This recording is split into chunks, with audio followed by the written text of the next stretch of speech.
rise of our flag.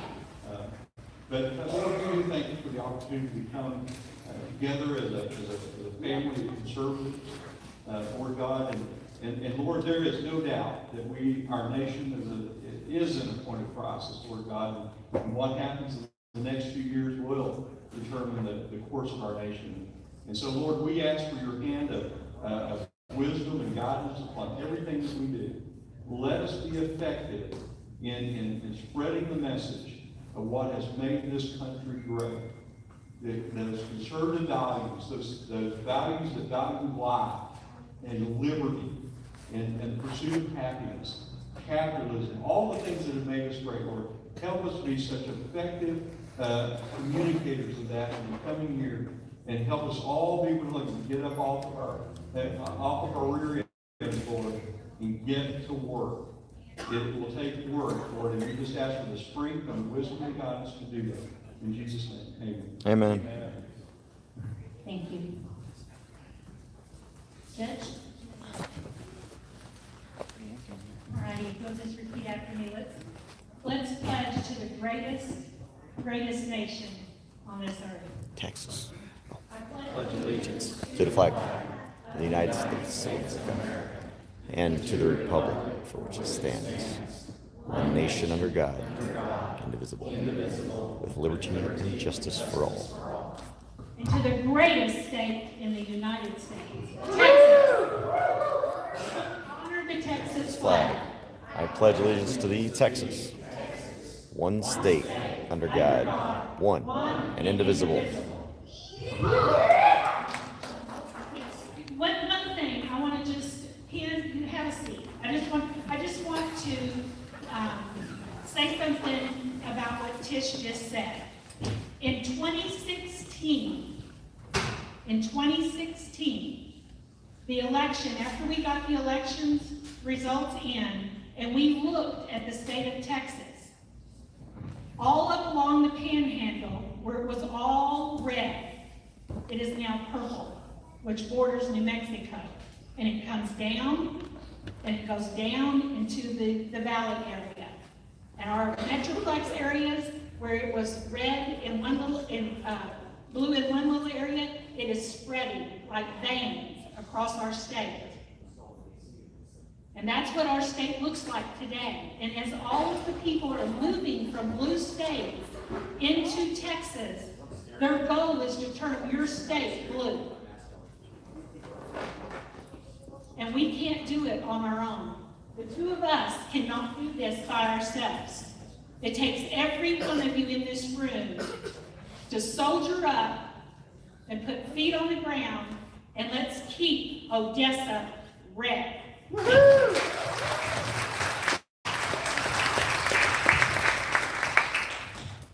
Thank you so much for being here again. As I said, our primary goal tonight is to hear from the Keep Texas Red. We had a couple of people that are local people that we wanted to introduce you to, that we wanted you to hear their stories. That way you would understand why they're conservative, and it's from a different perspective than a lot of us have ever seen or heard. And I thought that was really important, because as we learn how to communicate more effectively, we're going to be communicating with a whole different group of people than we've done before. And we have to know how to speak to them. And that's one reason we're here tonight, and that's one thing we're going to hear. Jaime Mendoza is one of my precinct chairs. He sits on the board. He helps guide the party for the county, and he is very effective at doing so. So if you please help me welcome Jaime Mendoza.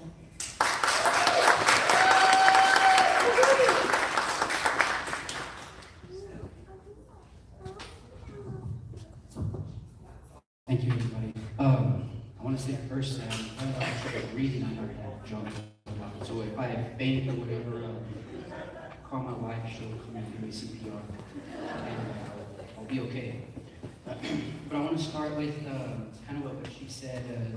My name is Jaime. I am in the Ector County Board, and then also we started a recent organization, the Republican National Hispanic Assembly, which is brand new to this area. We are trying to recruit members. We are trying to recruit not just Hispanic members, but anyone. We actually have people that are not Hispanic, okay, joining and helping us in this. So just because it has the word Hispanic doesn't mean it's limited. It's anyone and everyone. Like they've said, we are going to need the help. Believe it or not, the Hispanic vote is crucial in this state. As it grows, it becomes very vital. And believe it or not as well, Trump does have a lot of Hispanic support. But the problem is that we don't always come out and say it openly.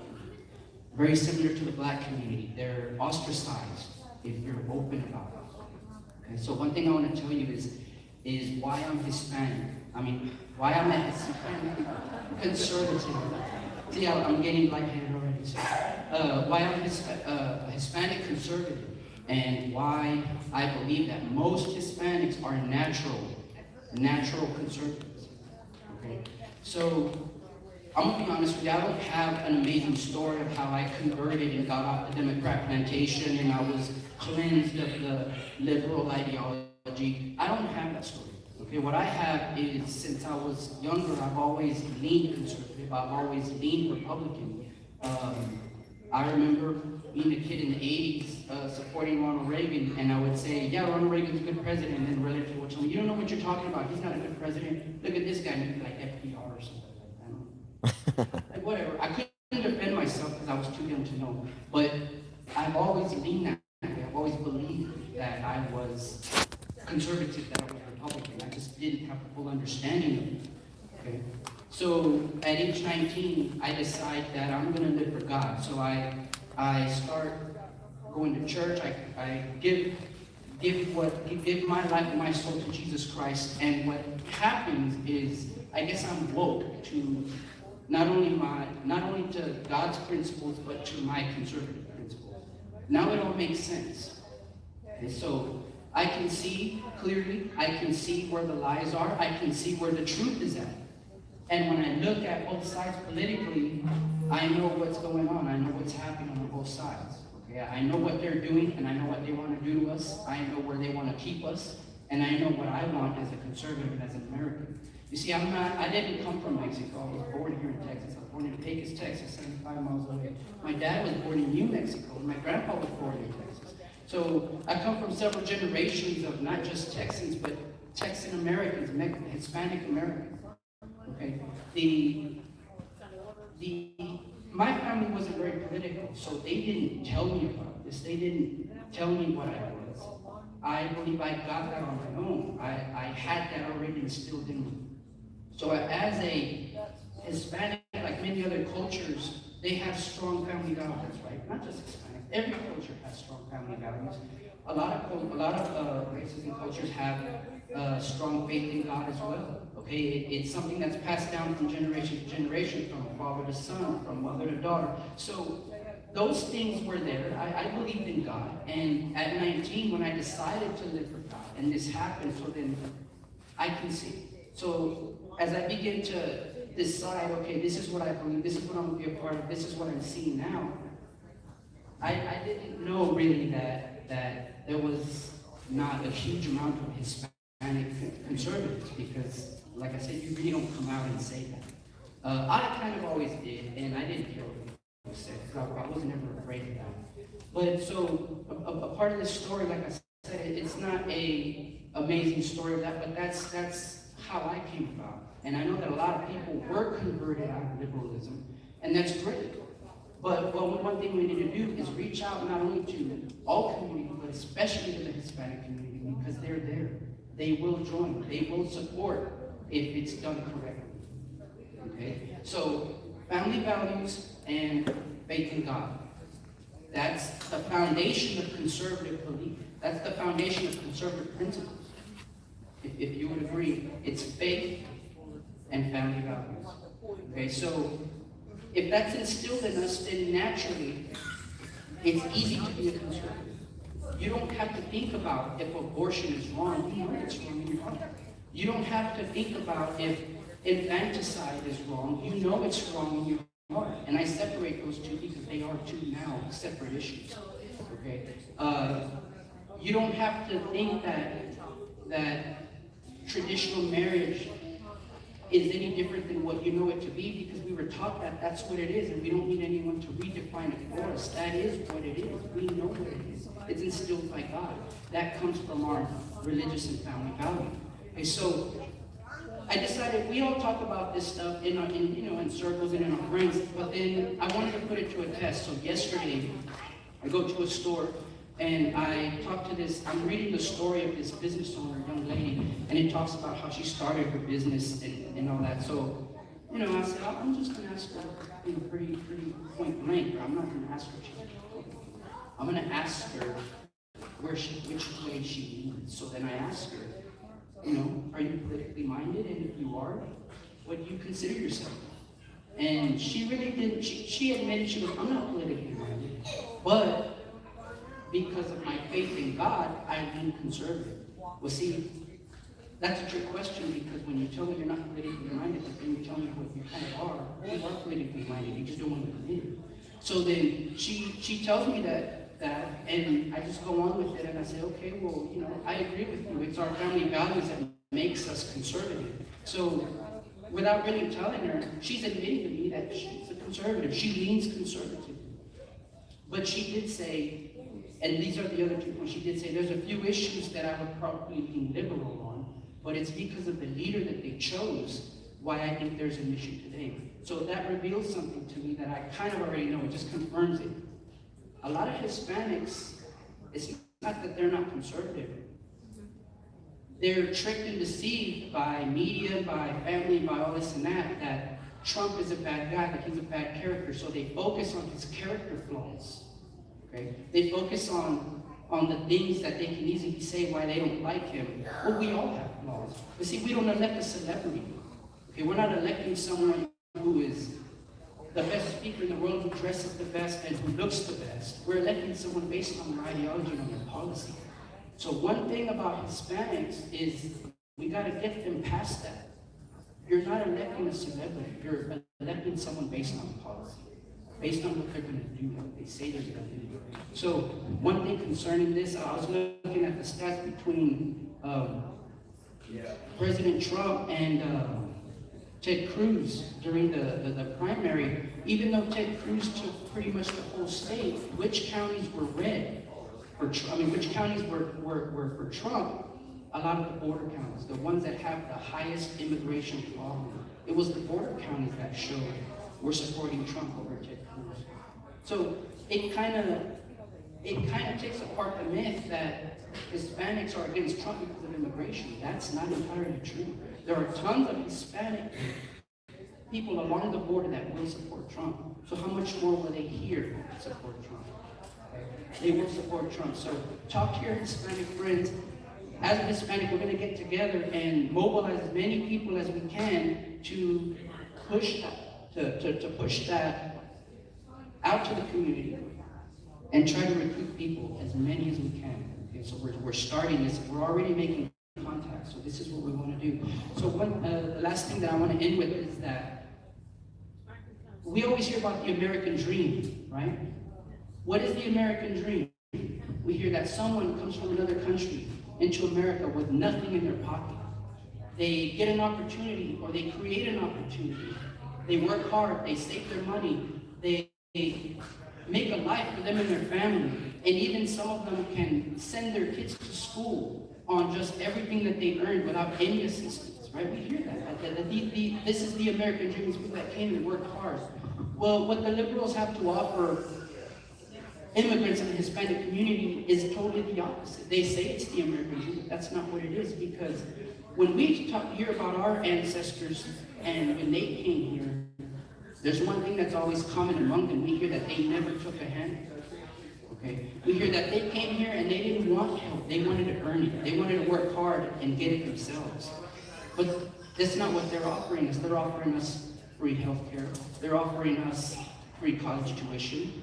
Okay? Everything's going to be free. Well, that's anti-American dream, because that's not what we know it to be. It's the opposite.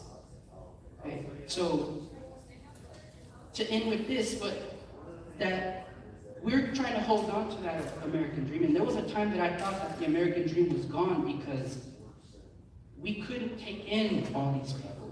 You know? from all over the world. That's, at one point, I started to believe that, but then I had to come to my senses and say, well, you know what? We can't allow that to be. We have to hold on to what we know, the American dream, the family values, the faith in God. And it has to remain the foundation of the conservative movement, is that faith in God and family values. Once that goes away, then the Hispanic person will follow conservatism wherever it goes. Okay? So we have to understand that. If we're not going to hold on to the family value and the family values and the faith in God, the Hispanic will follow wherever that goes.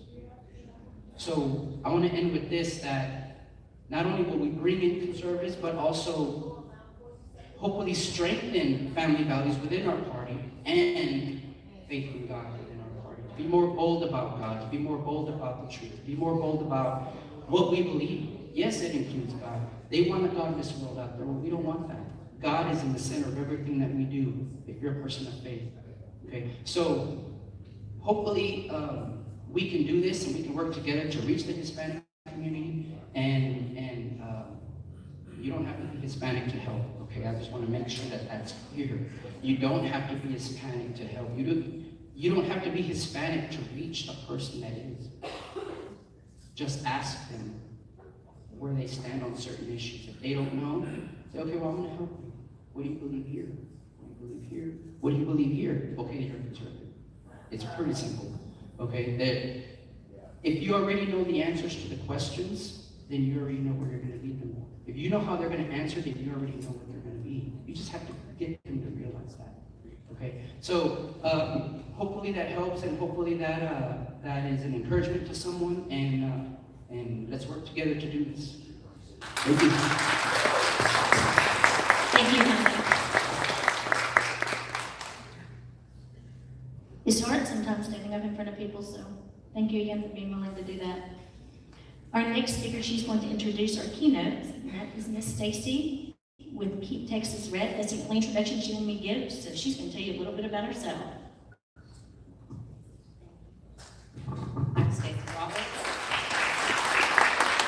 I'm way even farther west Texas, Valmaray, and I'm precinct chair out there, and I was also a delegate in 2018. First time at both things. I've been involved in conservative activism for about 10 years throughout our school system and trying to straighten out some things with Common Core. So that's how I really got my feet wet. And the chairperson in Reeves County took me to a meeting and said, why don't you be a precinct chair? And I said, well, sure, what is that? So I just jumped straight in. But here's where I got a lot of questions. I had a lot of questions when I started working for our special election that we just had, where Pete Flores won. I had a friend that wanted to go door to door. I wanted him to help me and speak to people in my community. So we went knocking on doors, and some doors that were open, they didn't speak English, and so he would speak in Spanish, and I would hand him a push card. And we did that for about 2 weeks straight. By the end of when it was time to go, we had signs up and down the canal in Valmaray for Ted Cruz and Governor Abbott and Pete Flores. And I ran into some people while I was there that really kind of unnerved me a little bit, because they would pose these questions that I didn't know how to answer. And so my friend Joseph and I would talk on the phone about these issues, and I was like, what can we do? We've got to be able to talk to our community and to people in our community. So it just sort of grew from there. I'm going to tell you a little bit about Ms. Jackson. I've heard her speak several times, and I met her as a delegate at convention. But she has been active for over 30 years with conservative activism. And I was at a meeting in Austin, and this girl that introduced her said that she was going into the churches all throughout San Antonio and talking about how important it is to vote her values, her moral Christian values. And so she was reaching out to people in that way, and that just struck a really strong chord in my heart. So I'm very, very tickled that she's agreed to help us with this. And Mr. Vargas, he has an amazing story, very unique. He started out working with Democrats as a strategist. So he has the inside of the Democrat mind, and he's written a book that I've read several times called The Democrat Modus Operandi. And that means how Democrats work. I don't want to talk anymore because I'm really excited to introduce them. I'm going to turn it over. Thank you.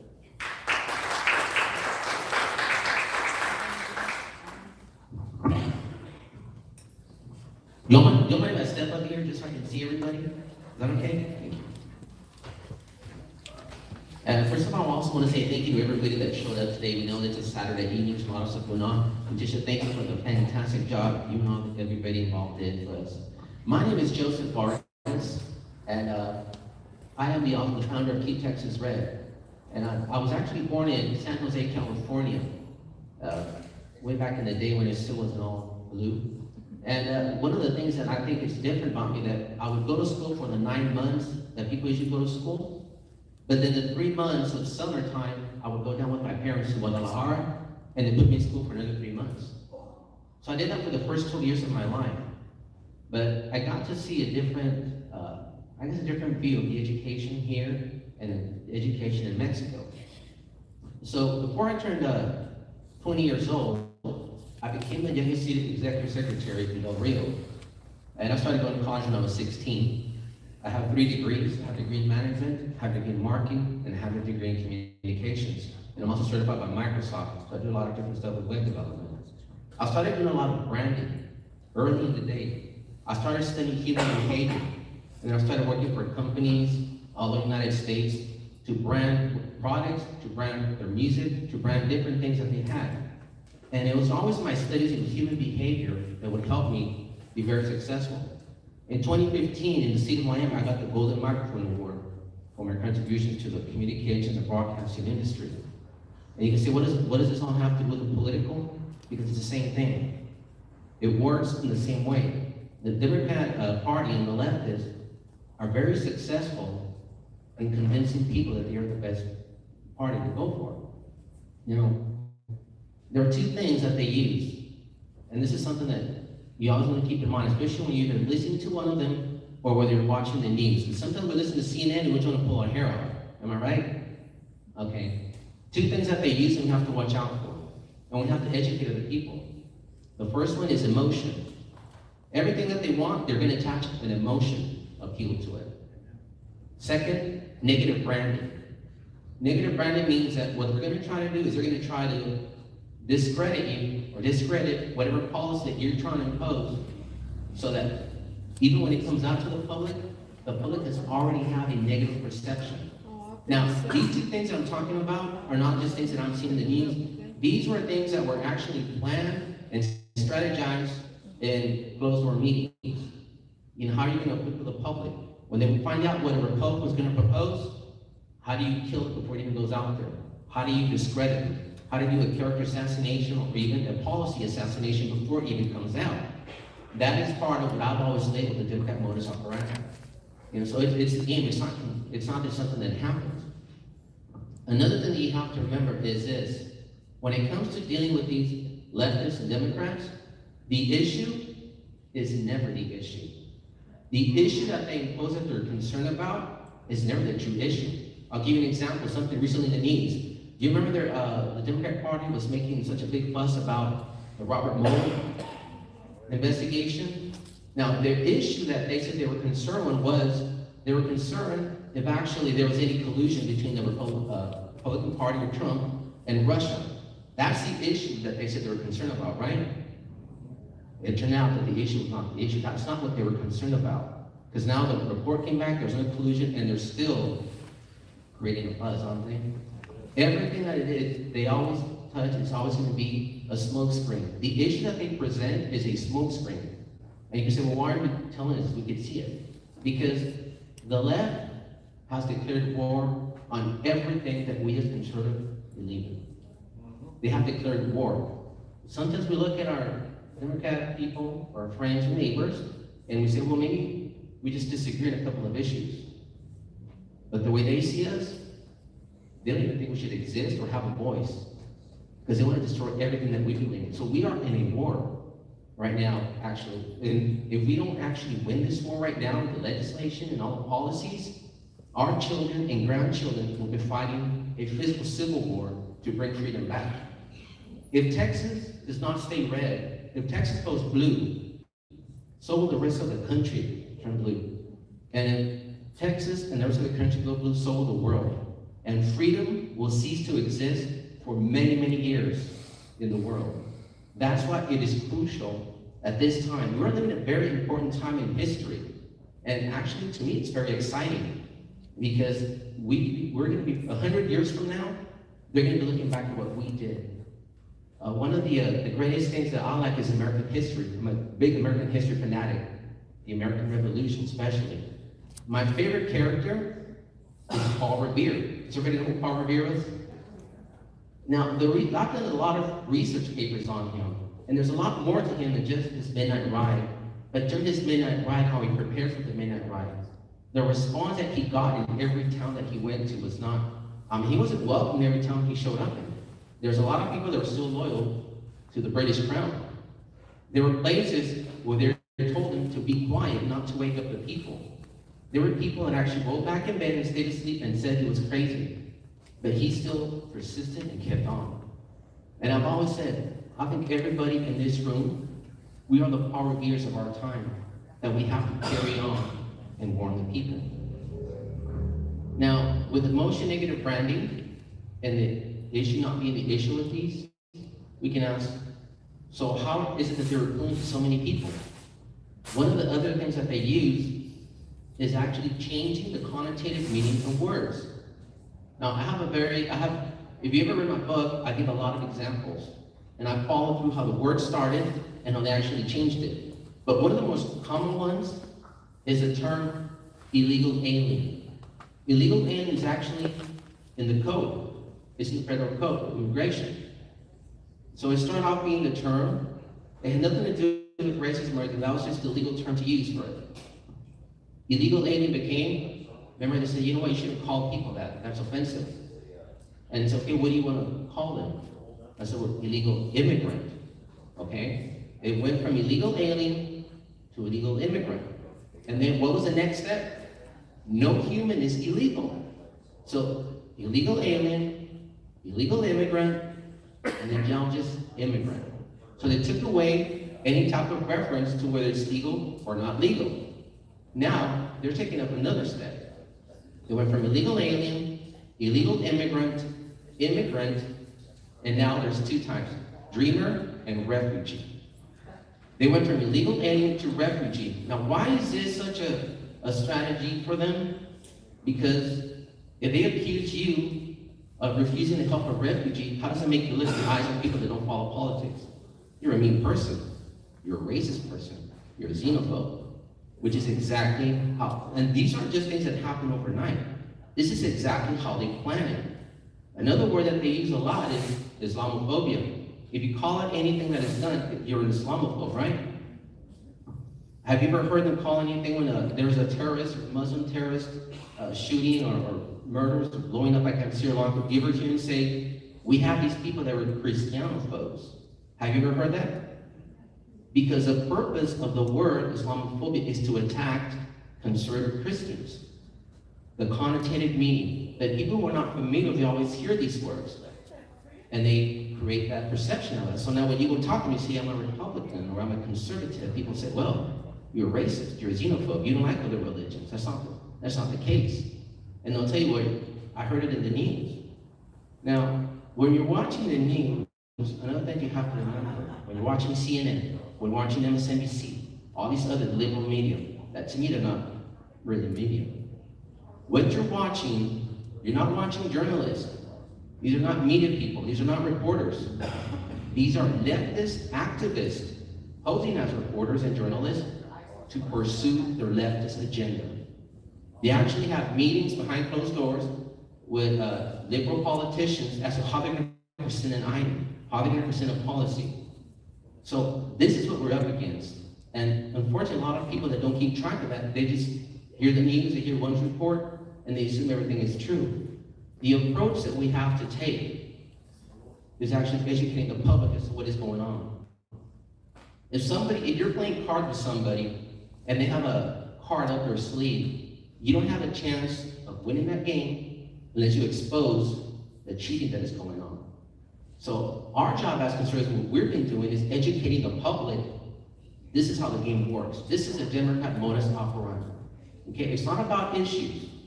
It's always about emotion, negative branding to get what they want. So that is something that is very important. Now, from my college debate days, I figured out something that I saw happening a lot here in the debate, or the political debate. Has anybody here been in college debate?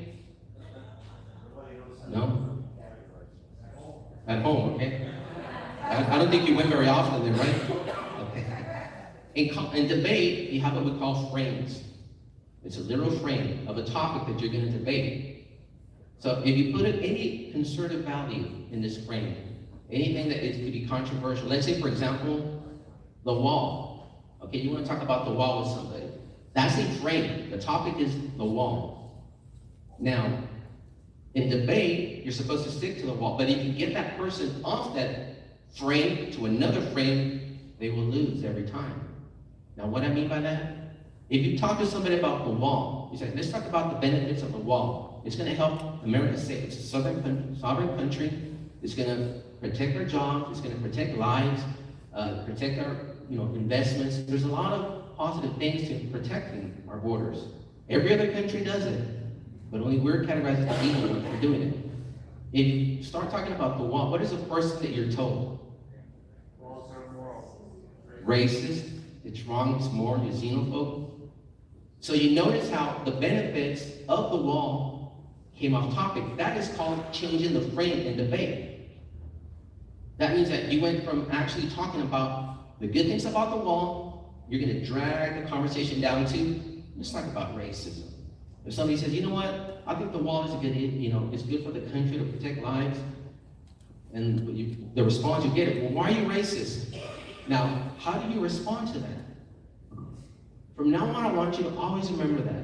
Anytime you present any conservative issue, the left is taught to drag you down to another subject. Why? Because when it comes to the issues, they can't ever win. They can never win on any issue. If you tell them an issue that's good for our country, it's good for everybody, they always, and if they don't like it, let's just call it racist. But this is something that is actually taught. I've been in meetings where they said, you know what, we're going to pursue this bill, and if anybody says anything, tell them they're going against your culture. Tell them this is a cultural thing. Tell them why do they hate people of this race, and not just Hispanics, just a lot of other races. They are taught to say these things. Now, I'm saying this because we need to know what we're up against. A lot of times we see these things and we scratch our heads. It's not just happening spontaneously.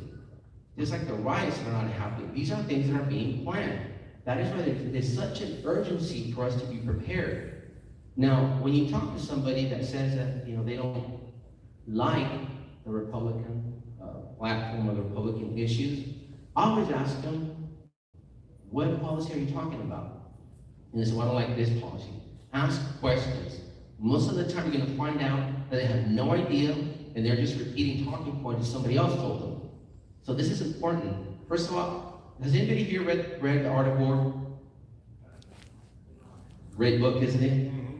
One of the first strategies that Sun Tzu wrote on that was that if you're going to win a war, there's two things you have to do. First of all, you have to know yourself. And you have to know yourself very well, and be honest with how well you know yourself that you are. And second of all, you have to know your enemy. Now, when you say, what do you mean know myself? Well, how knowledgeable are we on our topics? How knowledgeable are we on our platform? Have you read the Constitution? Have you read the bills that are up? Have we've gone to TexasGOP.org and read our platform, read all the systems that we have? We need to be prepared.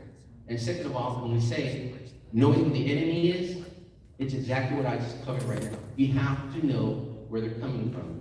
They're going to give you smoke screen attacks that have nothing to do with any issue. And you have to be able to bring it back. Bring it back to what is going on. Say, you know what, we can talk about racism in a second here, but let's go back to talking about why is the wall bad? And the only thing they'll keep saying is it's racist. And I'll say, well, let's define racism. I saw an interview not too long ago in El Paso, where the Republican Party was welcoming the new citizens. Say, hey, welcome. By the way, we're the Republican Party if you want to join us. Well, this liberal media guy, he goes up to one of the persons, he says, so you're inviting the people, you're with the GOP? He goes, yes. He goes, how are you, what face can you talk to these people after all the negative, rhetoric against immigration that Trump has? It's the accusation right away, right? Brandon, that's everybody. Now this person, what they did was like, well, because that's what they do. Call you racist and they just watch you squirm and succumb. That's what they want. They want to quiet you. Just watch them. And I watched the person just like, well, not all of us think the same. And I was like, no. First of all, if you're becoming an American citizen, I would say, you're loyalty should be to this country. And there's a lot of people right now that this is a perfect game. Illegal immigration is not happening by accident. Those caravans are not being stopped just because we can't do it. And it's part of the Democrat modus operandi. It said they want as many people getting here that are coming from countries that have a lot of socialist programs. A lot of people, the Hispanic community has a lot of conservative values, but they also are used to a lot of the socialist handouts that Mexico and South America gives to them. They're used to that. So when they come over here, you get a Democrat that says, hey, come over here with us. Because those mean racist Republicans, they don't want you to have food stamps. They don't want you to have these things. Now, the way I address these people, because every election, what I do, I get a list of new American citizens and I talk to them. Now, since I lived several times during the summers in Mexico, I also got to work political campaigns in Mexico. So I tell them, this is what is going on. Is this what you want? Is this the same thing that you want? Because you're voting for these socialist programs that obviously they didn't work in Mexico. They didn't work in South America. But yet you're going to come here, you're going to vote for that. Is this what you want? You think this is right? And I have never had somebody tell me no. This past election, I had this lady, she said, I'm going to hang up because you're going to turn me into a Republican. Once you start talking to what's really happening and what is exposing. Now, I don't know, I haven't yet been called a racist. They would be kind of weird for them to call me racist, but I'm talking about certain issues because I've lived and I worked with these political things and campaigns. Now, another thing, I worked a lot of political campaigns in Mexico. Whole different game. But you know who has those tactics? Beto. The first time I heard him, I was like, wow, this guy's been talking to guys in Mexico how they can run campaigns. And it's always saying a lot but not saying anything. Making you feel good, because as humans, that's what we remember. Have you ever met somebody and you don't remember what they said, but you remember how they make you feel? These are things, psychological things that these people are very good at. So they come up and give you kind of like, we're on your side. We want this for you. But they don't explain the issues. Once you get on the issues, you'll realize that they have nothing to stand on. And I always think that we should stand up. You always want to silence us by calling us names. They don't believe we actually are racist. But they've been told, all you have to do is call them a racist, and you watch them squirm back into compliance. So they know that's not what it is. So we shouldn't, a lot of people, what we do, when they call us racist as conservatives, we start trying to justify, well, let me prove to you that I'm not a racist. No, that is not the right approach. Because that's not even, remember, the issue is not the issue. Them calling you a racist is not the issue. The purpose of them calling you a racist is to silence you. Just like they're doing right now. You don't want the caravans in here? You don't want hundreds of thousands of illegal aliens in here? Then I'm going to call you a racist. Now, I don't want to talk about how bad it is for our economy. I don't want to talk about that it's an illegal action. I don't want to talk about that those people that are coming here and the Democrats get to power, going to turn into citizens and they're going to vote Democrat and we're never going to have another Republican president. See, they don't want to talk about that. They want to talk about the issue with the foreign interference in our elections. My friends, there is the greatest foreign interference in our elections. People coming from other countries illegally and then having children and then indoctrinate them into the leftist agenda and they grow up to vote leftist Democrat. But if anybody says anything about that, we're labeled racist.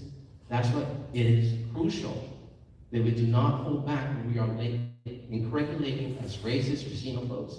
Remember, they know you're not a racist. It's just part of the game. So These are things that we have to remember. Now, as a recap, you gotta remember the two things that they use, emotion and negative branding. Every issue, they all attach emotion, negative branding. You don't want women to have abortions. You're a mean person. Why do you want to take a right of choice? You know, the negative branding, they take the meanings of words and turn them into negatives. Anything that's a conservative value, you know, we are pro-life. Do they call us pro-life? No. They're going to attach a negative connotative meaning. They're going to say, you know what, we're going to call them anti-women's rights. Because that sounds bad, right? That, oh my God, you're against the rights of women? It sounds like it's horrible. But they never mention the abortion part. This is not by chance. This is all set up. And this is all strategized. All these things are actually done behind closed doors to actually present this. When they get to minorities, they say, you know what? Those people over there, they don't like you. I was brought up being told that, you know, those people, when you hear the word Republican, they want you to think of a mean, white, racist person. And that's what they want to think. I mean, actually, I'm sure they could put in the dictionary, Republican, a mean, white, racist person. And they work very hard at convincing everybody, this is what you got to think of. When you heard the word Republican, that's what you got to think of. And they work hard by working on these other issues and just negatively branding everything. That's why it's crucial that we do not take any step back, because every step that they take forward is one that we're taking backwards. We have to keep forward. If they accuse us of something, we can't stay silent. We have to push forward. Say, wait a minute, you're not right about that. You're being wrong, or you explain yourself.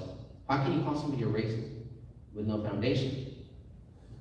Everybody who registered through our, for this event with our Eventbrite, I'm going to send you guys a free link to download my book, Dealing with the Democrat Modus Operandi.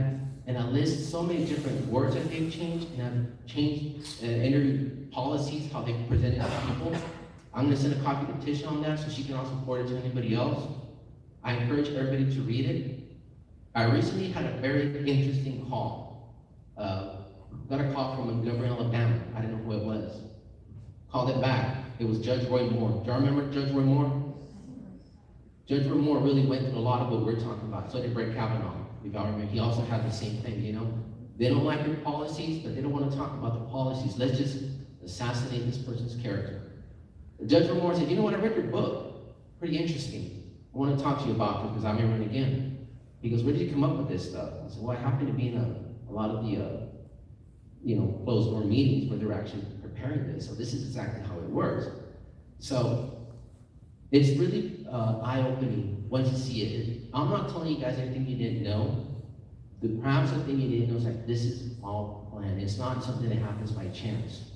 And also, in conclusion, I want y'all to remember one thing. In the political activism, there's two types of people, and I'm sure all of you have met these two types of people. There are people that are just interested. You know, there are people that will call you and complain that you'll never see them volunteering. They're not volunteering for precinct chairs. They don't volunteer for block party.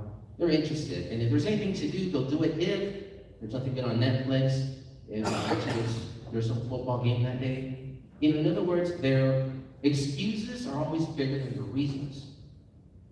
And then you have the committed people.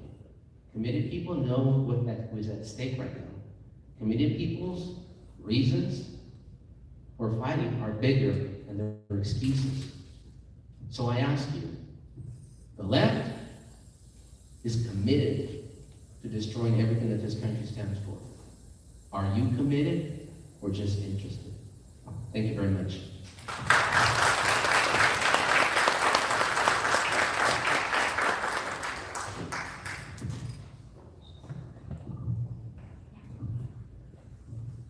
He's really good.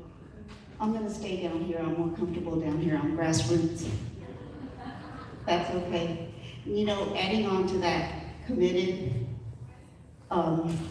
there's another way to see that. You can either be involved or committed. The chicken is involved, she lays eggs. The pig is committed, bacon and sausage. The pig gives all. I used to use that a long time ago, I'd forgotten about it. But anyway, thank you for having us here. I left my notes in the hotel room, so that was not on purpose. So I'm gonna speak from the heart, and I wrote down a few things that I wanted to be sure I did not forget. But the way that I brought people into the Republican Party, I was a precinct recruitment chairman, and I brought in, we stopped counting at 150. I think it was closer to 200 within a period of 2 years. We worked it and worked it and worked it. And my greatest tool was our platform. The Republican platform is amazing. We have conservative principles on our Texas GOP website, and you can go there to download these or to print them, and they're very, very helpful. But our principles are for strong families. When you have strong families, you have strong communities. Strong communities build strong states. Strong states is a great America. We also have principled, innovative leadership. We have limited government, honest compassion. That means helping those who are truly in need and not just throwing money and trying to solve everybody's problems. The compassion is there. It's just that some people need to work a little harder. We have a lot of moochers. Can I say that? Yep. Okay, I've said it. Quality education, school choice. We're the party of school choice. There are many, many families who have children in school districts that are flunking. And we want to pull them out of there. And that's why we push for school choice, where your tax dollars can go wherever you can send your child to the school of your choice. Respecting our laws comes with personal responsibility. That's a big one. When I was growing up, my father was very, very strict. My mother was a stay-at-home mom. And we were taught that if you wanted anything, you worked for it. And that's the way it should be. That's called personal responsibility. That means you obey laws. That means that you take care of your own family. You don't count on the government to support you. That was never meant to be permanent. Never. And I've never understood why some people who live in housing, public housing, stay there generation after generation after generation. I don't understand that. I came from out of that. My parents came from Monterrey, Mexico, and they came here legally. I was the first one born here, and I thank God every day for that. I love America. I love Texas. I was born in Laredo. My parents moved to San Antonio when I was very young, and we went into a housing project. But we were there, from what I was told, just a little under a year, maybe 11 months. And it was only until my father could save enough money to put a down payment on a home. And he was a very, very hard worker. He did a lot of manual labor. And the first home that we moved into cost $7,000. I was raised in that home. 2 bedrooms, 1 bath, little living room, and a very large yard for 8 kids. And you know what? We got by. My mother did not work out of the house, but we got by because we made do with what we had. And that taught us to work for what you have. And they told us nothing is free. And in this country, there is so much opportunity. And it's true. It is very true. There are hundreds of success stories from people who had nothing and they built something. Riding a skateboard is not cool. That is a joke. That's a grown man on a skateboard. What's cool is building something from nothing. That's cool, and that's good. That produces responsibility, and that is one of our principles, is personal responsibility. Opportunity.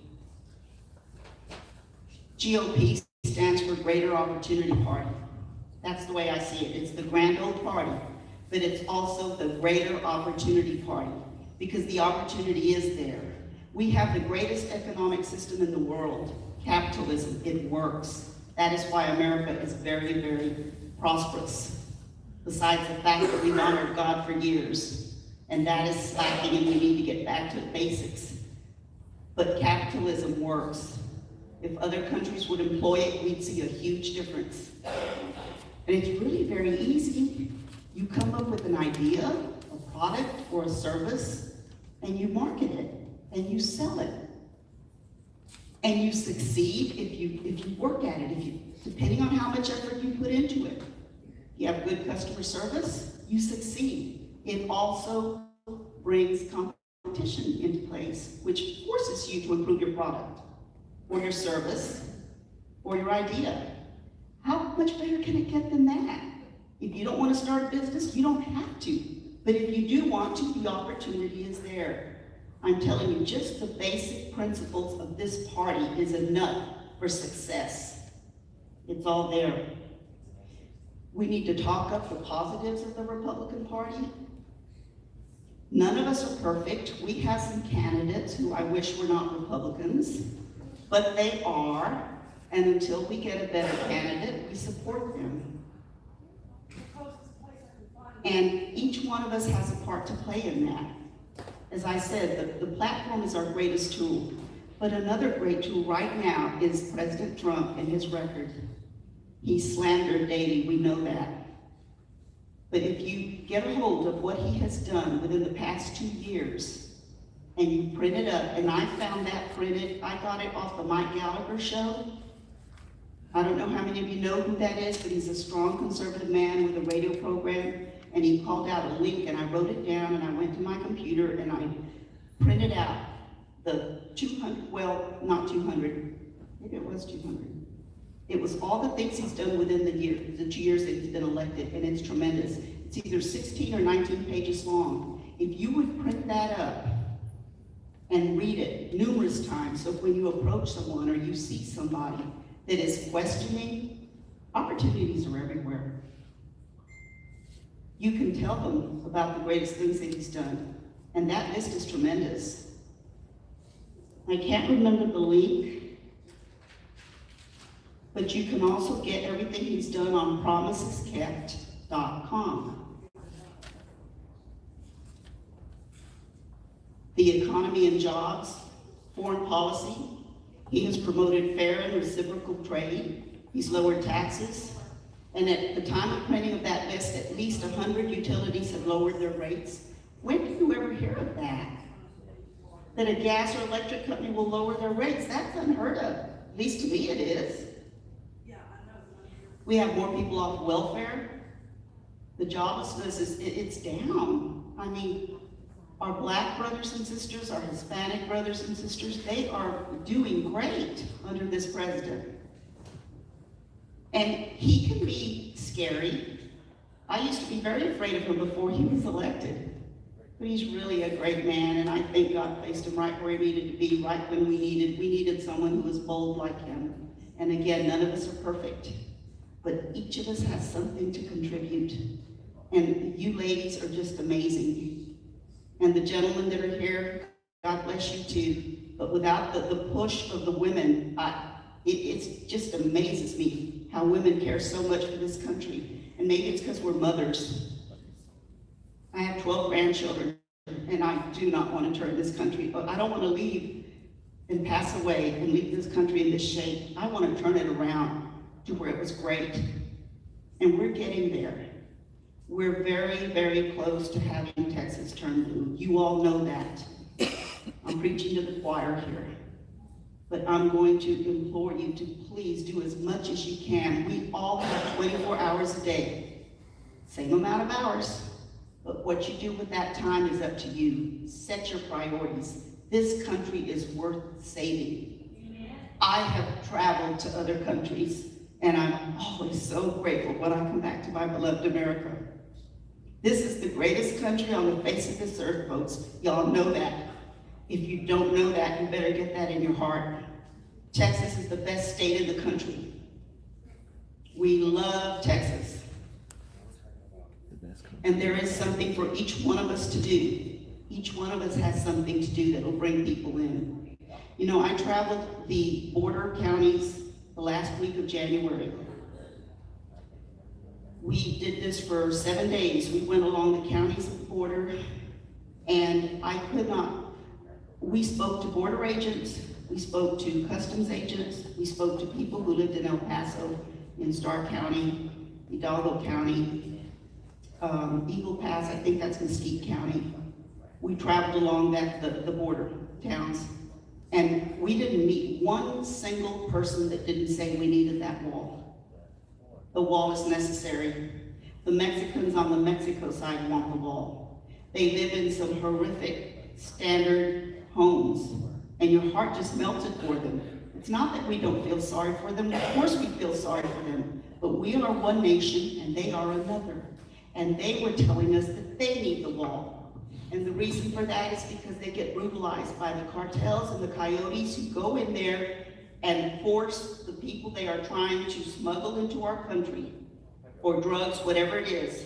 But they brutalize them, they'll kill them. They don't ask permission, can we come into your home and hide so-and-so here? They just take over, so they're begging for the wall. There is nothing immoral about the wall, folks. What's immoral is having young girls raped and sold off as slaves, and it's happening a lot, and I know that because Border Patrol agents told us this. They told us things that you don't hear in the news. The wall is necessary. We need to continue to push for the building of the wall. I was very impressed with the minorities, the Hispanics there. I attended the Trump rally. That was the first week in February, El Paso. I had never seen so many Hispanics in one place. It was beautiful because I've been told that I'm wasting my time on Hispanics, but that isn't true. We will reach them. And there are enough Hispanics in Texas to make a difference when it comes to voting. We must reach them, and I am working very hard to do that. And that's where the platform comes in, when we show them the difference. I had an idea the other day to print up a card, one side liberal issues or Democrat platform, and the other side Republican platform, and keep the names off. And then ask them, who do you relate to? Every time I'm telling you, they're going to relate to the Republican side. Now, I've done this on a slide when I speak in churches, and I trick them, because then I flip it to the next slide, and I said, this is the party you belong to, and they're shocked. But I think we ought to print that up on one side, and then flip the card over, and put the titles, the prospective parties on those. I think that would really make people think. So each of us has something to do. You can contribute. And by the way, our chairman is out raising funds. That man is working very, very hard. We are used to working on a budget of $1.4 million for the entire state per year. That's ridiculous. When Robert O'Rourke raised over $70 million, and the state of Texas functions on $1.4 million, it takes money to win, folks. It takes our hours, our sacrifice, but it takes money to print up material. We need to pay people. James Dickey is trying very hard to hire 50 new people to work in the areas where we need full-time employees. Not everybody wants to be a volunteer like us. We put in a lot of hours. I don't get paid for anything I do, and I'm not complaining. I knew that when I ran for this. But what I'm saying is I put in many, many, many hours, and not everybody wants to do that. So we need to up the budget. I wanted to encourage you to join the what is it called? Grassroots Club, I'm sorry. I forgot that. It's $8.25 a month. Yes, ma'am?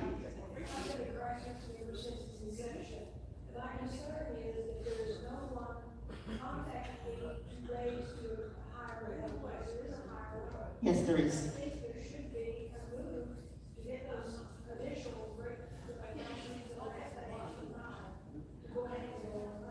I'll bring that up to Marissa. She's in charge of that. We rarely hear that we want to give more. You're outstanding. Good to hear. But anyway, $8.25 a month is really hardly nothing. If each of us did that, we could really go far. So what our chairman is doing is he's stepping out of Texas to ask other states for help. Because we are at a crossroads, and if Texas goes down, we all know that, there goes America. And if Bethel received so much money from so many different sources, even from out of the state, out of the country, which was illegal, we never heard anything else about that. So our chairman is working very hard raising funds. He was in Washington last week, and he's also speaking anywhere he's invited if his schedule allows. And he's at the office in Austin all the time, whenever he's not traveling. But he's a very, very hard worker. I did not know him before I ran. I ran, and I could only run with a man. Because y'all know the rule, it's gotta be a man and a woman, okay? So, I heard a lot about him. I've learned that he's a very professional individual. He's very polite. He's always been very kind to me. He responds anytime I have a question or I call him, he will call me back right away. I have no complaints on our chairman. I think we're lucky to have him. And he's just out there trying to raise the funds to get our job done. But we've got to fill empty precinct slots. We've got to start training for voter registration. We need to start early so we'll be ready. We've got about 18 months to go. And we're working very hard. He's improved a lot of our technology, which costs money, but he upped the budget to $5 million. I can't remember whether I told you all that, $5 million. And somebody said it should be 40 million. And I thought, well, that's easy to say. You're not the one out there raising the money. 40 million would be wonderful. We could hire more people to do this full time. But in the meantime, we are it.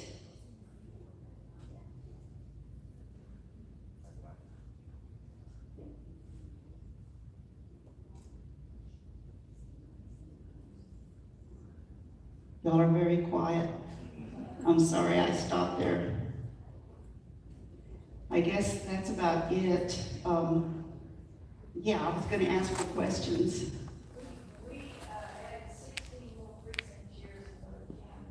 That's wonderful. I would love to hear that everywhere. And you know, folks, another thing I need to mention is that we need to get our Republican judges back.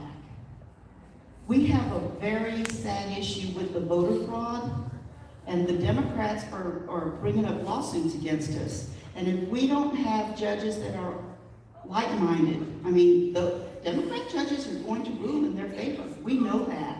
They're very dishonest. They're hypocritical. We know that. Everything that gets thrown at our president, we can find that President Bill Clinton did the same thing, if not worse. And President Barack Obama. They blame our president for inciting violence. What about Maxine Waters? Come on. Yes, ma'am.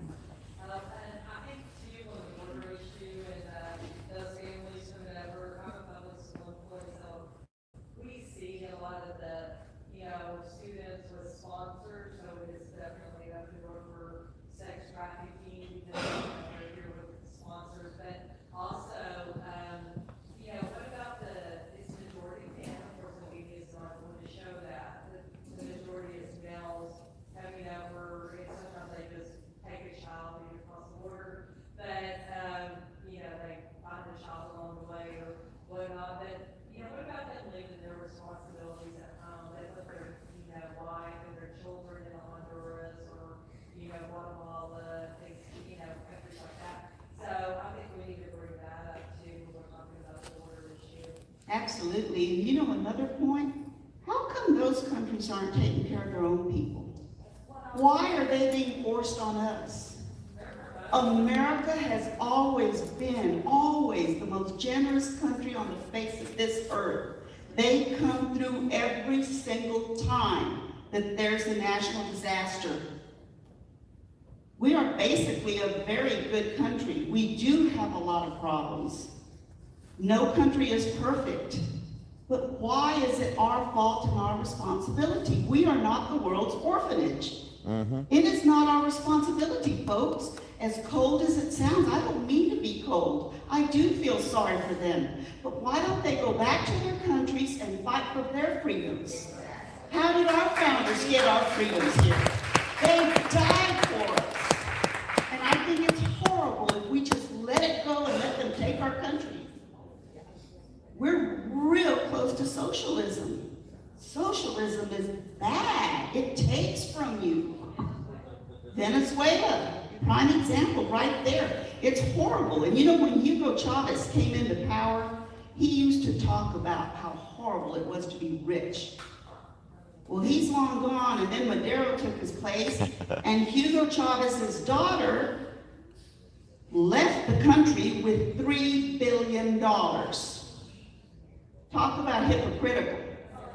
And Madero right now, I have read that he is transporting money. He's just sending it into, what do you call those accounts overseas? He's moving funds, and I'm sure they're from the country's treasury.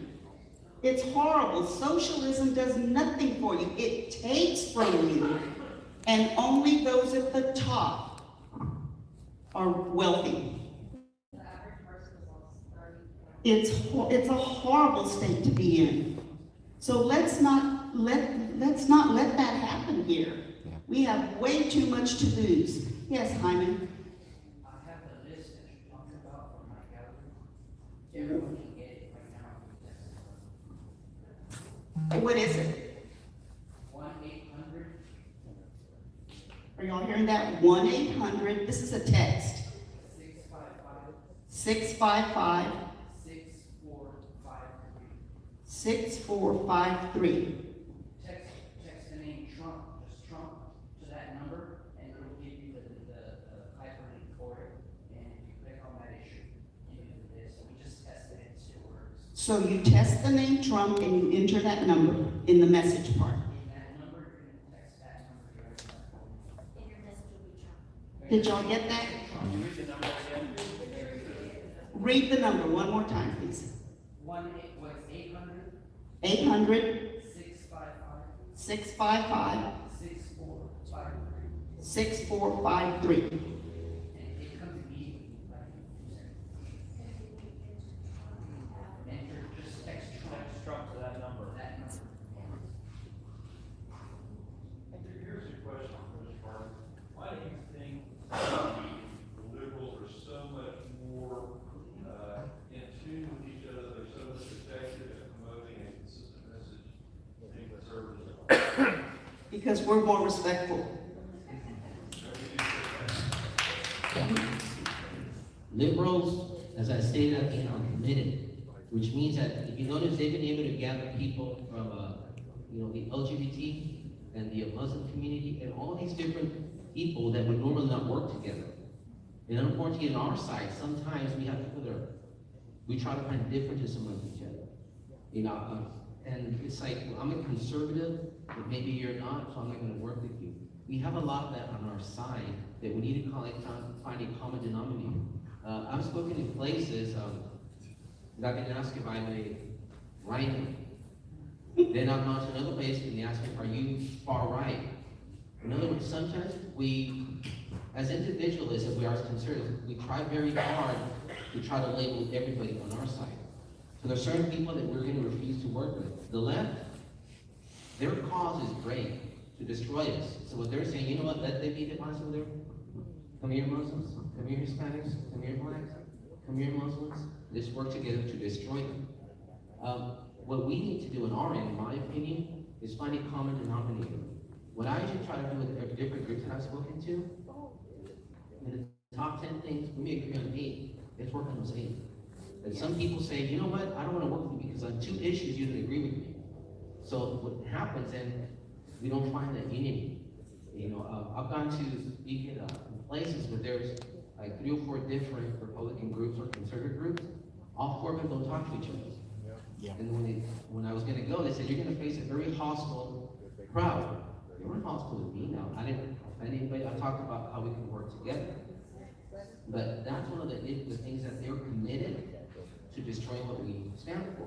So in that, they have what we call, does everybody know who Les Brown is? Does anybody know who Les Brown? Okay, he's a black motivator. He says, when you want something, you gotta be hungry for it. They're hungry to destroy us. They're hungry to destroy everything that we stand for. They have no idea and no respect for our founding fathers created. They have no respect for the Constitution. They have no respect for our Christian values. And in that hunger that they have, in that commitment, they're willing to work with people that they disagree with. Because the Muslims, with the homosexuals in their countries, they don't work together on anything. But here, they're united. All these different organizations, they unite and they bring everybody in to destroy us. Now, what I'm saying, are we gonna have differences? Yes. I don't think our differences should be enough where we can actually be divisive and sound like we work with you anymore. And that is one of the key things. I've traveled the whole state, and I've worked with different candidates from all over, and I always see, like I said, sometimes when I'm not, I've been asked, I've been trying to relate, or people always try to find out, they'll say, hey, Joseph, I really like what you're saying, but what do you think about this? What do you think about this? They're trying to find some point of disagreement. One time I told one of the ladies that attended one of my talk, I said, why don't you just ask me if I like Chevy or Ford, and you'll finally find something that maybe we're different on. We have a lot, and I think we can find it. If we agree on eight things, maybe not on 2, let's work together on those 8 things. And let's push forward. Because on the other side, they're putting aside their differences to destroy us. So, I hope I answered your question. And that's, I've seen that nationwide. Like I said, I have a friend who has some offices in Austin. There was a brand new Democrat office in Houston, and there's one in Austin. Now, remember I said emotion, negative branding? What they've been told now, what they said is this. When people come into your office, this is a Democrat office, which means that if you run as a Democrat, you can go there. They're not even part of the local party or anything. This is coming back from higher up. They're saying that they can Nancy Pelosi doing this here in Texas. They're being told, you have to greet they have 2 real pretty girls.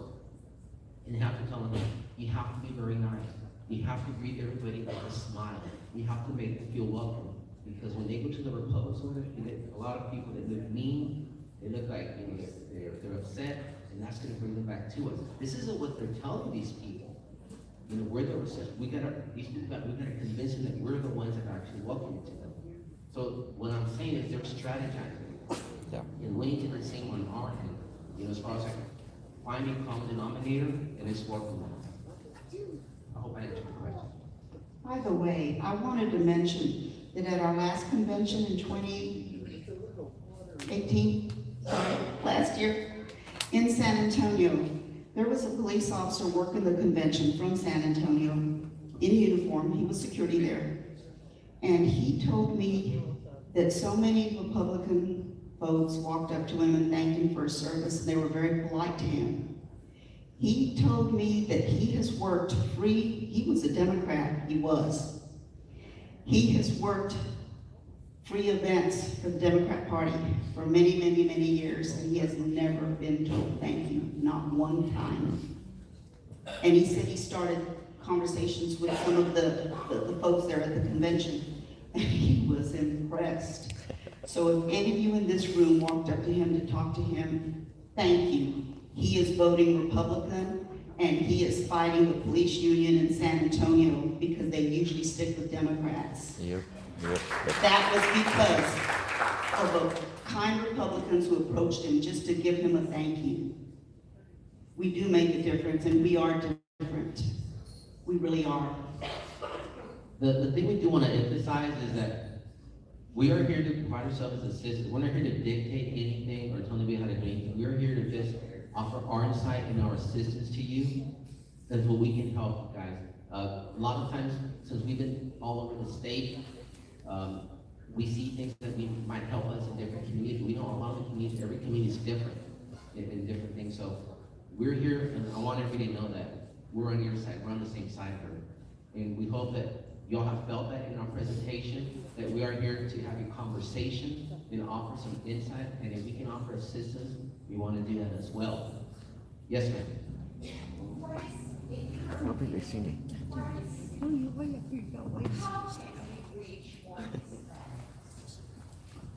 Okay, the Hispanic, to reach Hispanics, it's, you talk about where they're at or topic-wise? Both. Social media is one of the fastest trends for communicating. And social media, when it's done right, it'll work.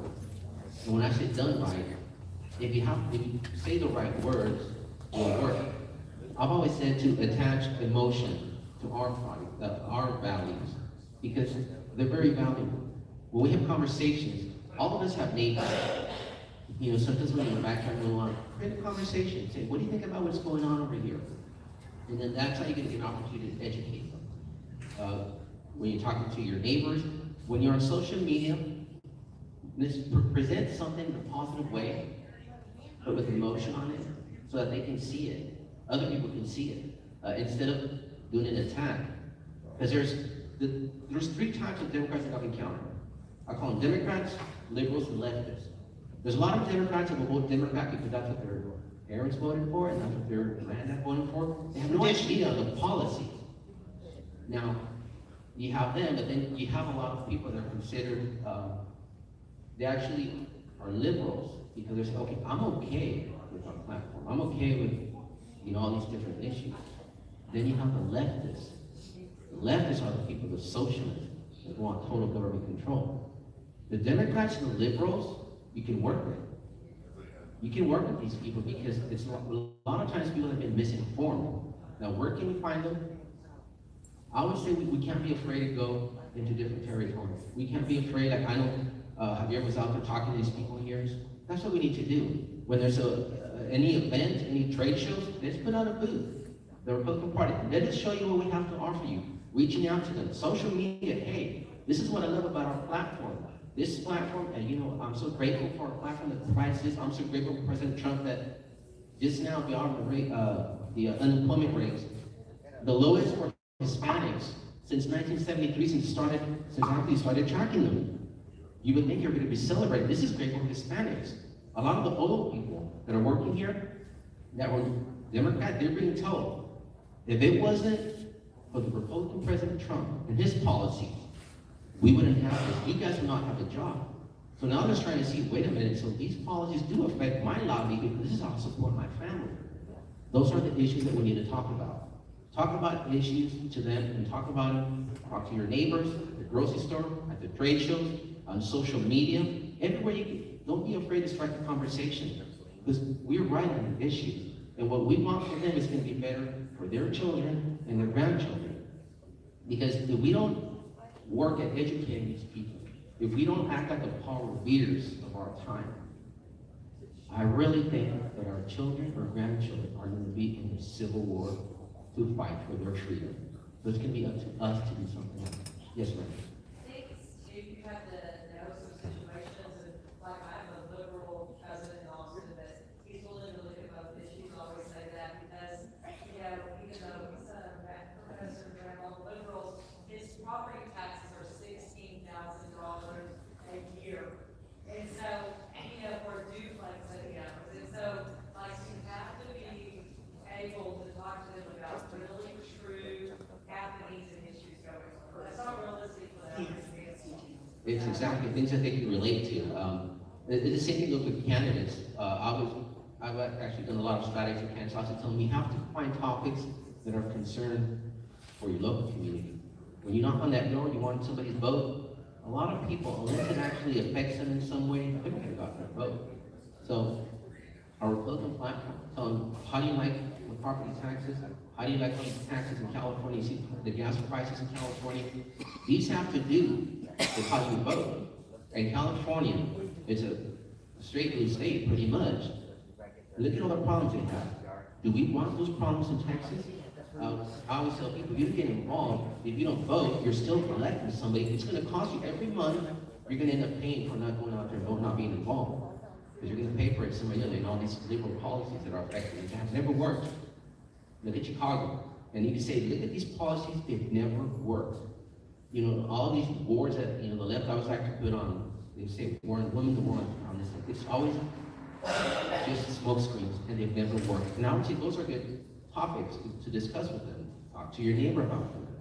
This is what I like about our platform, because our platform says this: we are for small government. Government staying out of our lives. Isn't that what you want? Do you want government telling you what to do? You want to talk about Hispanics? What happened in Mexico? The United States is the only place on this earth where if you have the mineral rights to your land and you find oil, that money is yours. Nowhere in the world can you do that. If you have in Mexico, look what happened when the government took over their oil. Corruption, because that's what happens in these countries. You talk about this, say, this is what happens to all of them. This is why it's so good that we have these conservative policies. And that's a good point. Talk about the issues that are affecting these people. So you make it personal. It has to be personal, otherwise they don't care. Yes. CJ, he's had his hand up for a Well, while. where? Oh, I'm sorry. I'm camouflaged. One of the things that we can learn from Democrats, and I want to highlight something you had said, is we're way too bifurcated on the conservative side. As an activist, I go to a bunch of leftist rallies just to make fun of them, but I also go to a bunch of conservative rallies to stand up for our causes.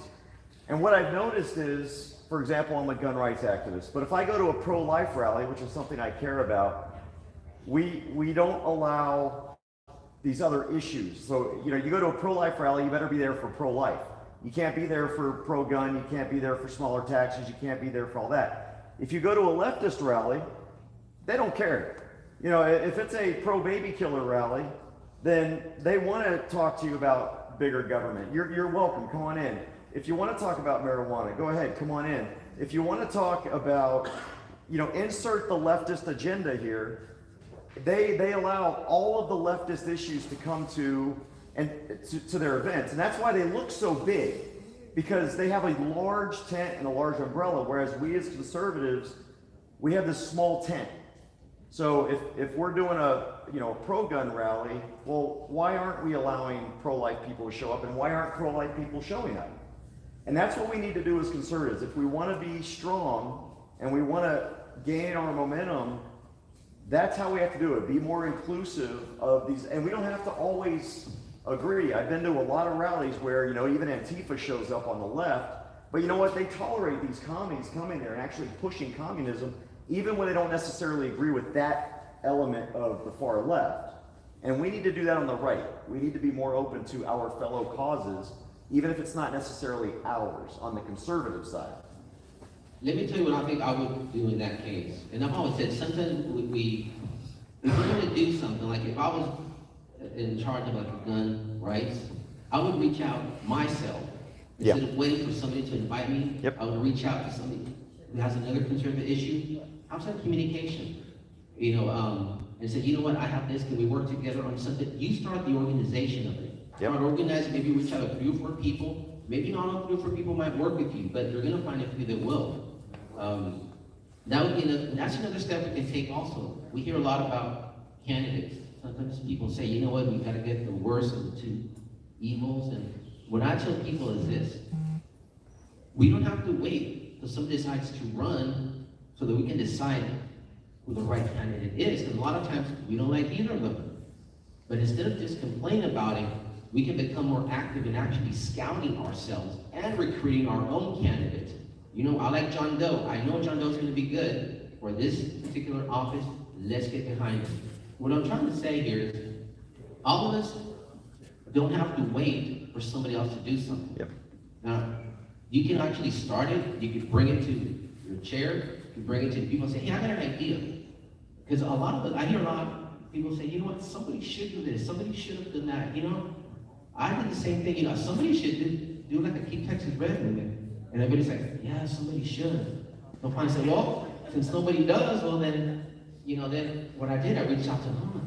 I said, Alma, we need to start working with these people. And she was on board, but I reached out to her. Now, I could have said, what? I didn't know if the Republican Party of Texas was going to work with me. I don't know. But I didn't even I said, I'm going to try to reach out to her. And it's been great. And it's been fascinating. And I love working with her. And that's one of the things, we can make the difference. Yes, sir.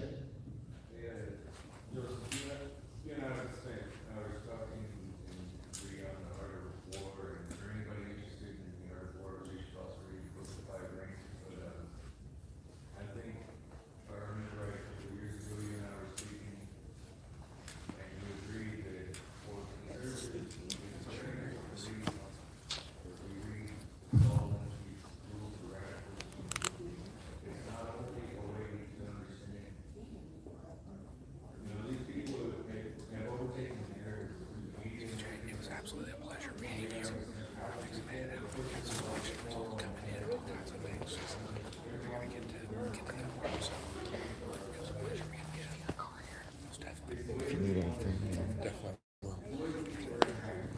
Commissioner here. Let's go. So So one good friend of mine who thinks just like I do, he was already running. So, oh yeah, yeah.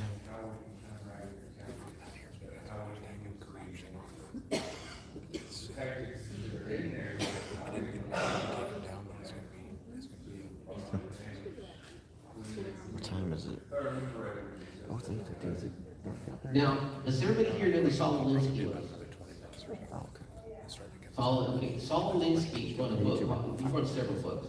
He was actually Hillary Clinton's mentor, as well for community organizers. His book, Rules for Radicals, tells you pretty much what I discussed a while ago. It tells you this is how we gotta do it, this is how we gotta change political compliance, we gotta go and riot, we gotta just pretty much just like raise all these, all these people and just create chaos so that they can listen to us. In other words, in a lot of numbers, you shame them into compliance. Look, a lot of people say they don't want to read it. I read it because I think I've always I still listen to Obama speeches. I listen to, you have to know your enemy. When Obama was talking about gun control, I wanted to hear what he had to say so that I could counter it. Yes, sir. He's saying there's a reason that book is dedicated to because he's the principal liar and deceiver in the world. I mean, there's a reason why Alinsky did that. And we have opportunities everywhere. People will bring something up to you and it opens up the door for you to start talking to them. It happens. I recruited a precinct chairman once in line at HEB, getting ready to pay for my groceries. It was a very long line, so it may have been right before Thanksgiving or right around Christmas time. And I was thinking as I stood in line about all the things I had to do when I got home, and I could hear conversation going on, but I wasn't listening to the words until I heard, "It's those darn Republicans." And then my antennas went up, and I started listening, and it was one woman complaining about, I don't know what issue, but she was telling the lady behind her that things were bad because of the Republicans. And that lady stood up and she says, "No, that's not what I see at all. I think it's the Democrats that are doing blah, blah, blah, blah, blah." So I listened, and the Democrat finally paid for her groceries and left, and I started talking to the lady in front of me. And she told me that she was a military wife and she's always been a Republican, and she just got fed up with listening to that lady complain about the Republican Party. So I asked her, "Well, have you ever been involved in the party?" She says, "No, I don't know how to do that." So there we go. I went to my car and I had an application for a precinct chairman. I had looked up her address and she told me she was willing. So we had to check her voting record, and we did, and she stayed in San Antonio for about 3 years until her husband was transferred somewhere else. But opportunities pop up everywhere, so just be alert. One of the things we like to encourage everybody to do, maybe not in this, maybe it seems that everybody knows what's going on here in this area. We're glad that's the case, but we always tell people that when you leave here, the first thing you should do is find out what precinct you're in. And you can find out what precinct you're in by talking to Tisha. Now, if you want to get involved as a precinct chair, you talk to your county chair. Tell me you want to get involved. There's a lot of areas in Texas you out that there's like no precinct chair. So that's one thing to know. As a precinct chair, what do you do? How do you start doing the outreach? How do you start doing regular meetings? How do you start educating your neighbors as to what our platform is? That's what it's going to take. 2020, my friends, is going to be brutal. It's going to be brutal because, as you can see, I'm sorry? Exactly. And what they're going to try to use is they're going to keep on with this Mueller report, and they're preparing for it. Now, if you're trying to see right now what they're trying to do, they're going to try to get a lot of the people that are in the campaign as obstructionists. They're going to try to carry that rhetoric through 2020. That's why we're going to be prepared and educate people as to what's going on. Look at what they did. This is a game. Really what it is, they didn't get their way, and this is what they're doing. It's like I compared it in my book to a child. If you go to the store and there's a child crying because you don't want to buy him a toy, but what he'll tell you is, if you don't buy me that toy, it's because you don't love me. You notice how they attach the emotion to it? So if you step back and say, well, is this child really doubting that the parent loves him? No. That's a smokescreen. That's what Democrats do. So if we comply to their demands, they'll never stop. Because when we comply to one, they have 3 or 4 right behind them as they move forward. I was gonna recommend another website, Dennis Prager. Do y'all know who he is? He's excellent. If you go to dennisprager.com, he puts out little videos that are about 5 minutes long. I don't think I've ever had one that was longer than 5.5 minutes, maybe 5 minutes and 17 seconds, but on different topics. And they are excellent. Very good. One of my favorite ones was on the Electoral College. Very short, but it was perfect. And I sent that through Facebook to a lot of people who were telling me that they were in favor of getting rid of the Electoral College because they didn't understand why we even had it. And it sounds as though it's not being taught in schools, right? I learned about that in schools, but that little video opened their eyes to the importance and the brilliance of our founders who put that together. That's why I say this nation is so special. It was God ordained, it had to be. Because some of those things that our founders came up with are just, we don't see that anymore. God bless you all. Well, in conclusion, we'd like to thank Bishop, thank you for hosting us. We're very grateful for you and all the hardworking people that we saw. Y'all did a stunning job, and we're really honored that y'all did this for us, hosting us. And we're going to be around if anybody has any questions or to talk with any one of us. Thank you very much for being here tonight.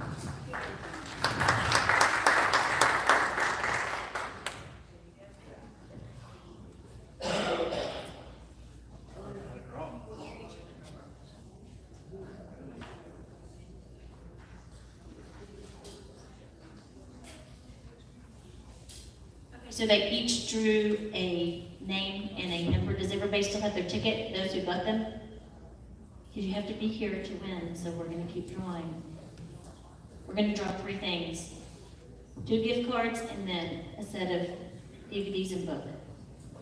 Okay, you want to read yours? Joe?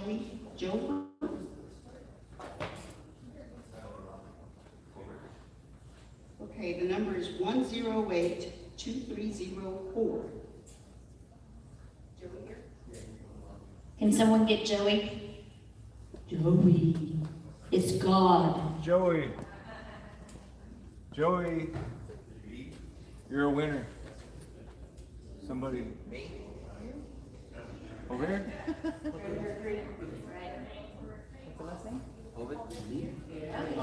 Over here. Joey, over here. Go down front. Ready. Come on, Joey. No, you won a $200 gift card to Tejas Shooting Sports. Woohoo! Woohoo! Thank you. There you go. Thank you. Wow. Thank you. It was true. You can give them away too. Okay. Okay, the number I have here is 108-2310. Yes. All right.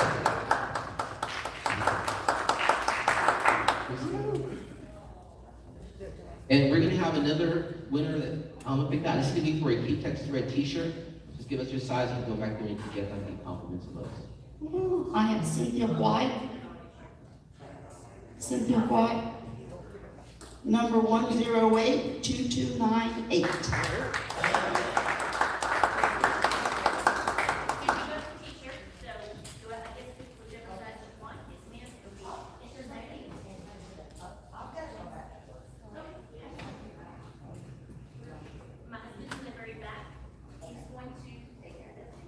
Or the ladies actually need a shirt, just so you need to. You can also come in for. Thank you for coming. Okay, and then one more, because we have the DVDs and a book.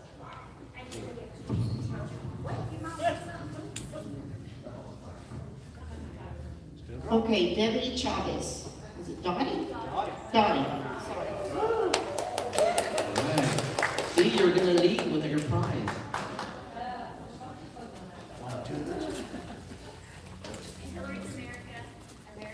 Oh, wow. That is wonderful.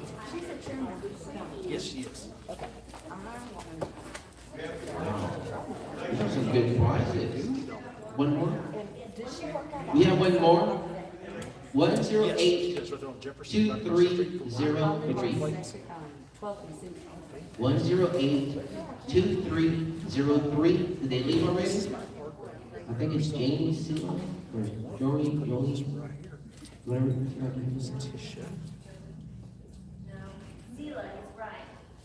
It doesn't look Jonelle. Are they here or did they leave? Janice, Janice? This is her cell phone number. And she'd love to get you plugged in. We would love to get you plugged in. Thank you, sweet. Thanks so much for coming. The next one is Mary, COST. Did you have? Read me the number. 108-2301. Is anybody out here with a ticket that they want? One more.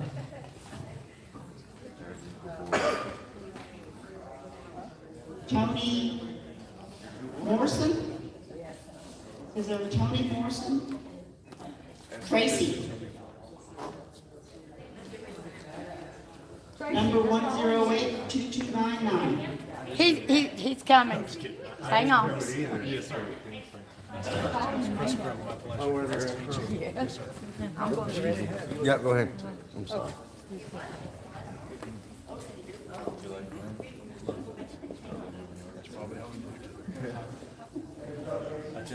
Yep, call Tracy.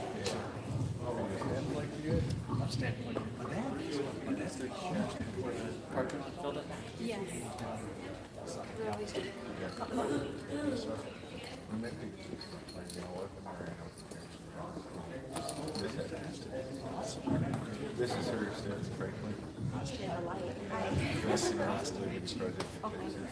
Fantastic. It's very nice to meet you guys. Chris, don't know me. I know the name, I know the face. I know you guys look familiar.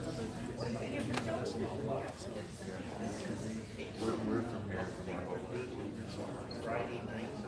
Well, it's good to see you again. Get to report to see you guys.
turn this thing off.